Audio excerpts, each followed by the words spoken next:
Assalamualaikum warahmatullahi wabarakatuh. Perkenalkan, nama saya Rizka Sebindra dengan PM 231304504.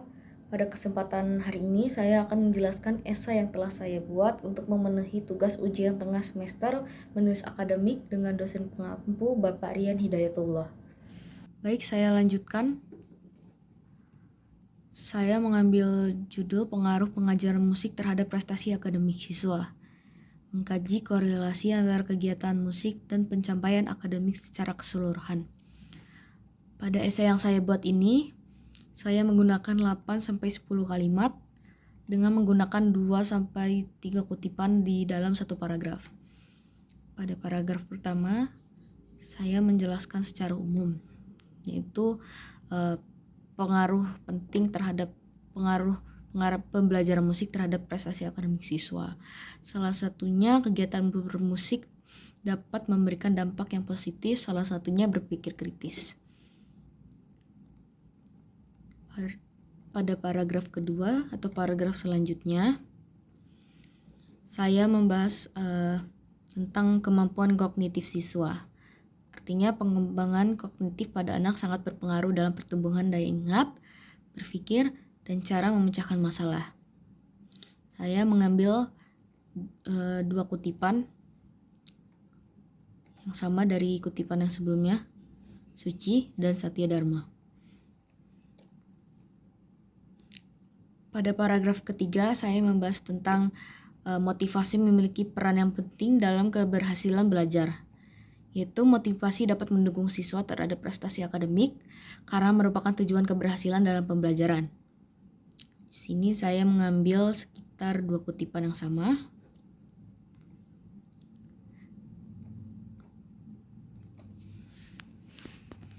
Selanjutnya ada paragraf ketiga, yaitu saya menjelaskan tentang keterampilan sosial yang diperoleh melalui pembelajaran musik. Itu berkontribusi pada pencapaian akademik juga. Jadi ketika anak mengikuti pembelajaran musik seperti bernyanyi, mendengarkan, memainkan alat musik, mereka belajar bekerja sama, berkomunikasi yang baik, serta menghargai pendapat orang lain. Itu merupakan keterampilan sosial. Saya mengambil 2 kutipan, yaitu dari Johan 2009 dan Setyaningsih 2018. Pada paragraf selanjutnya, saya membahas tentang pembelajaran musik dapat membantu mengurangi stres dan kecemasan yang sering dialami siswa. Jadi, stres akademik adalah seseorang yang menghadapi tuntutan akademik yang ditandai dengan berbagai jenis reaksi, antara lain reaksi fisik, emosional, kognitif, dan perilaku. Itu menurut Afhendara 2022. Saya mengambil 2 kutipan dan saya mengambil kutipan data menurut Nurbaiti. Paragraf selanjutnya, saya membahas tentang pembelajaran musik dapat diintegrasikan ke dalam kurikulum untuk memaksimalkan manfaatnya bagi siswa.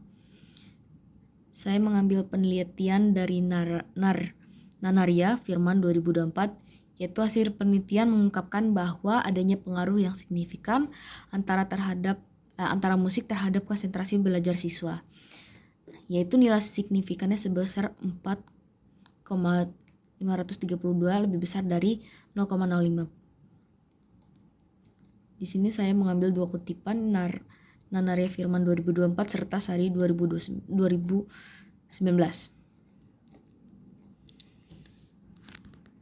Pada paragraf berikutnya, selain integritas kegiatan musik dalam kurikulum pendidikan di Indonesia tidak hanya berpotensi meningkatkan kreativitas siswa, tetapi juga dapat berkontribusi pada peningkatan disiplin dan manajemen waktu. Melalui pembelajaran musik, siswa diajarkan untuk menghargai waktu dan berlatih secara teratur. Saya mengambil kutipan dari Sari 2021 serta Rahmawati 2021.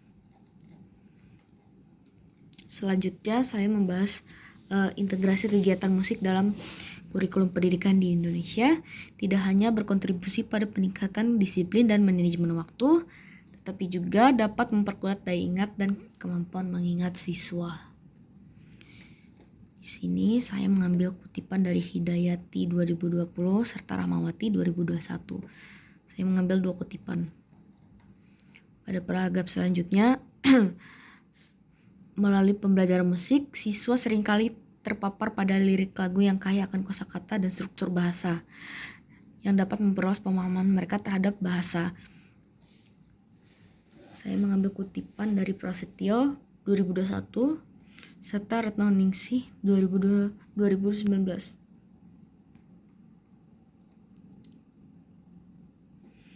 Pada paragraf selanjutnya,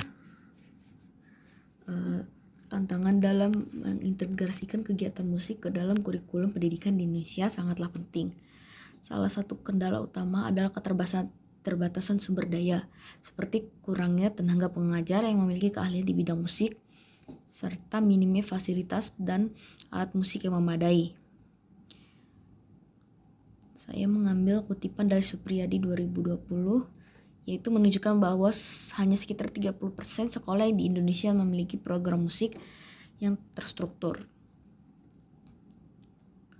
Saya mengambil kutipan juga dari Rahmawati 2021.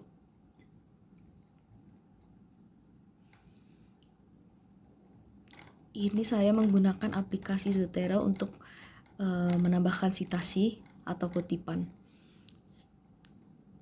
Cara kerjanya dapat langsung diinstal Zotero-nya, lalu kita dapat menambahkan citasinya setelah download di Google Scholar.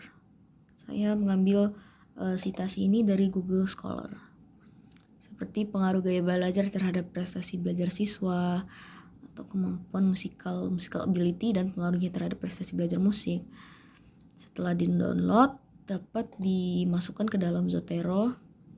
Di sini saya telah banyak mengambil kutipan yang telah saya kumpulkan.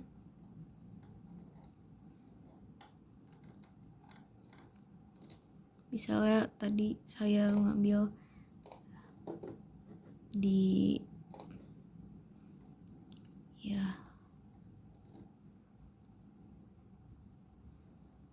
dapat langsung dikutip misalnya, atau diberi tanda seperti ini untuk memudahkan. Bila saya menggunakan Zotero, metadatanya sudah ada langsung. Biasanya kalau yang tidak ada harus diisi agar kelihatan di Zotero-nya. Jadi cara kerjanya, pertama, jika setelah mengutip ingin menambahkan citasinya, dapat diklik citasi, nanti muncul di sini. Ini karena sudah ada, jadi udah keblok sendiri seperti ini. Dan seperti ini tuh. Sama halnya dengan daftar pustaka. Daftar pustaka tinggal klik bibliografi, sudah terdata semua daftar pustakanya. Jadi ini otomatis dan dapat memudahkan untuk menulis esai.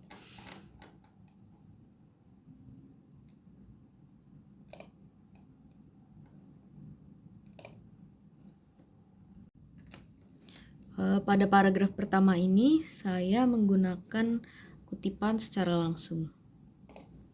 Saya mengambil kutipan dari jurnalnya Pratama et al. 2021.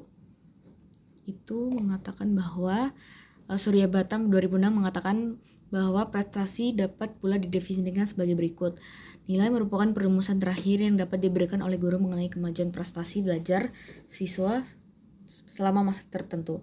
Ini setelah saya poin garis kuning, menandakan untuk mempermudah saya dalam mengutip. Dan saya kasih judul juga paragraf 1 menulis akademik.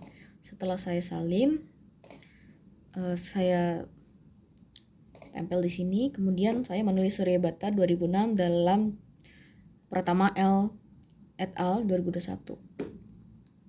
Ini merupakan kutipan langsung karena datanya sudah konkret. Sekian penjelasan video terkait UTS menulis akademik oleh saya. Jika saya salah, mohon maaf. Sekian, terima kasih. Wassalamualaikum warahmatullahi wabarakatuh.